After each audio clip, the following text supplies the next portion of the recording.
सभी ये चाहते हैं कि हमारी इनकम तो हो लेकिन टैक्स पे ना करना पड़े, कैपिटल तो बढ़े लेकिन टैक्स पे ना करना पड़े। बहुत सारी ऐसी इनकम है जिन पर की इनकम टैक्स नहीं पे करना पड़ता। तो मित्रों, आज मैं उनमें से कुछ के बारे में आपको जानकारी दूंगा।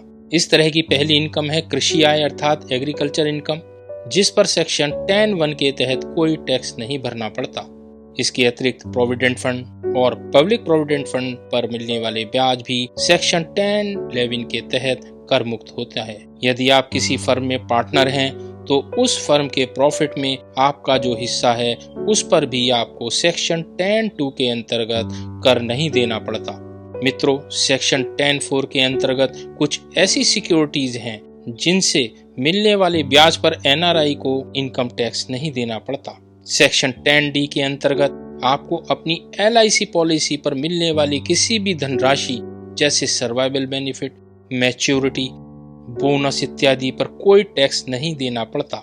सेक्शन 10(c) हमें यह जानकारी देता है यदि आप किसी पब्लिक सेक्टर कंपनी से अपनी इच्छा से रिटायरमेंट लेते हैं तो उस कंपनी द्वारा दिया गया कंपनसेशन कर मुक्त होता है।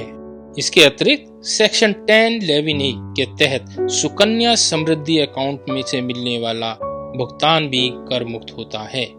गैलेंट्री अवार्ड विनर्स को जो पेंशन मिलती है या उनकी डेथ के बाद जो उनकी फैमिली को पेंशन मिलती है वो भी सेक्शन 10(18) के तहत टैक्स फ्री होती है।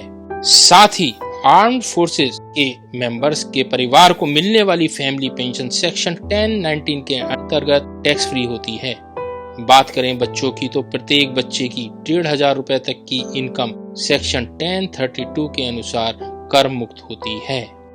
इसके अतिरिक्त ऐसी इनकम वह है जिसमें कोई व्यक्ति HUF से प्राप्त करता है तो वह सेक्शन 10(2) के तहत इनकम टैक्स देने के लिए उत्तरदायी नहीं होता।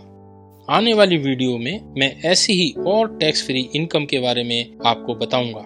मेरे चैनल पर बने रहें और मेरे चैनल को सब्सक्राइब करें।